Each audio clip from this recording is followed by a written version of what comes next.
This is Jonathan Agger, Fit for Pro Boxing fans, joined by Johnny Nelson here in Bournemouth ahead of a big cruiserweight clash. Johnny, does this remind you of a throwback cruiserweight fight, 50-50? So, there's a few cruiserweights milling around and nobody's talking to each other, just like sneering at each other. And I smile, I'm thinking, nice. A division's good if you've got a dancing partner in the division, you've got other fighters that are in the division. The cruiserweight division right now, domestically, even outside of a world title or even European title, we've now got a handful of cruiserweights in the same camp that can fight each other. So domestically, it's a great thing to happen. I'm seeing them all. It's pretty cool. A lot of people saying in this build-up that Chris has the advantage because he's been more active, but Isaac's had 5 wins since the Okoli fight. So do you think people are looking into that a bit too much? Yeah, they are. Isaac went back to the drawing board, licked his wounds, started to reinvent himself, looked at what he was getting wrong, mindset, fitness, coaching, training, and he's working really well inside the gym. So it's not going to make any difference, in my personal opinion. I don't think it's make any difference at all. I do think this is a really good fight, and I'm looking forward to it. I think for Chris to do this at home, he's back with Sky now. He's on Sky. It's a big fight at home. It's a big risk, a big shout for Isaac.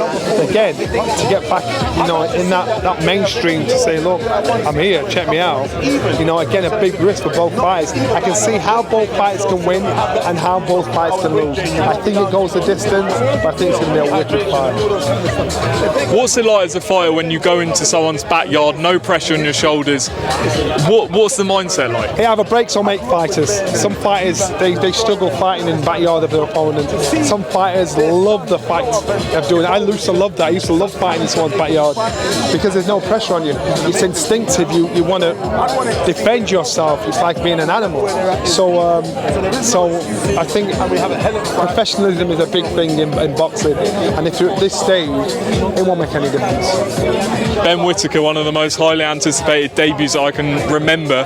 A lot of people saying he could be a Marmite character. I mean, we've not even seen him yet, so why is he getting this label so early? Marmite might be Vegemite, man. Vegemite's hitting more than Marmite is. But I get that. I was with Ben when he just landed back in the UK. I love everything about this young man. I love his attitude. I love the chip on his shoulder. I love that.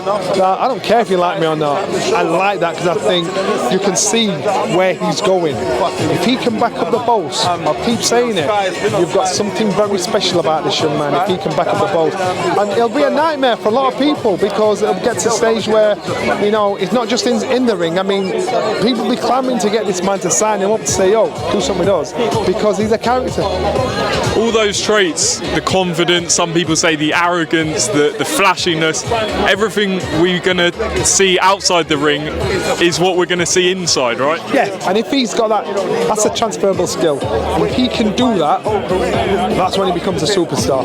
That's when he becomes that fighter you want to watch, win or lose. That's when he becomes that fighter where the press hate him or love him. That's when he becomes that fighter that has your attention. And once he's got your attention, that's when he puts bums on seats. That's when he becomes potentially a superstar as long as he keeps winning. And just one on the undercard, what do you think of Caroline Dubois coming back? She's shown great progress even in early on. She looks like a future star. Good fight, Caroline, and I think it's a great opportunity for her to get involved and let people see who she is. She needs some momentum now, build up that support. We know the name, we've seen her in action, and so this is a great time for her to get involved in such an occasion. Johnny, anti-Joshua Usyk, the rematch on Sky Sports box office. Your reaction? Great stuff. Happy about that. I was gutted that it wasn't going to be on Sky Sports, and when it was, I thought, yes, result. So it'd be cool, it'd be pretty cool. Sky got to do the job of building it up, letting people see what they can, what they want. So it's a great fight. It's a great fight that's not an impossible ask, but a tough one. All right, we'll pick it up in a bit. Just picking this up, back up with Johnny Nelson. Johnny, we're just talking about Joshua Usyk landing on Sky. Your reaction? Oh, it's a great shout. I was saying earlier that I was gutted that he'd done the deal and moved over to the zone because it's been fun working with him. But then for Sky to win the bids for the fight, to do the fight again, it's Christmas all over again. Because it's nice to follow the story. be along for the ride, and so I'm looking forward to it. I'm looking forward to seeing Anthony Joshua hopefully become a 3-time heavyweight champion of the world. Obviously, people looking in from the outside will see Joshua sign with DAZN, and now this fight's on Sky, but obviously this was sold to the Saudis, so it kind of became like a purse bid situation, if you like. So do you see some people be confused with why this on Sky, or is it just it was open market? Well, to me, in my head, I'm not a businessman. In my head, if the TV rights were sold to Saudi Arabia, and Saudi Arabia are getting involved in boxing because they want the whole world to see who they are and want them on the map, they're going to want to go with the biggest audience. So if the purse bids, there's a difference with a couple of million between DAZN and Sky or whoever else. How much does a couple of million mean to Saudi? So they'll be thinking, well, why have you gone into this in the first place? We want as many eyes on the prize as possible. So they've gone with the biggest audience. That's what it is in my head. I might be wrong, but that's the whole point of them getting involved and putting these big shows on out there. Now, I'm sure you'll speak to Joshua either before or on fight week, but he made comments this week to JD saying he doesn't feel he's had the respect throughout his career. Do you agree with that? I totally agree. And after everything he's achieved from 18 years old, becoming a 2-time heavyweight champion of the world and still being doubted and questioned and yeah but. Now I'm hoping he's now in a position where he's actually a bit pissed off with the naysayers, and so therefore he'll revert back to old and be the fighter who doesn't give a damn what you or I say.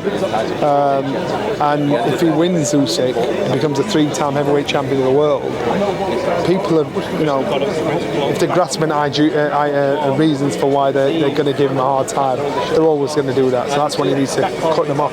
Is it kind of a fight to prove people wrong in a sense, not just winning the belts? No. But he made that mistake in the first fight. This fight is a fight for him to win. Not to prove anything to anybody else. And because he made that mistake in the first place, trying to go out there and say, look, I'll show you all. I can outbox the guy who you say is the best boxer in the world. He made that mistake. Now he's fighting for him.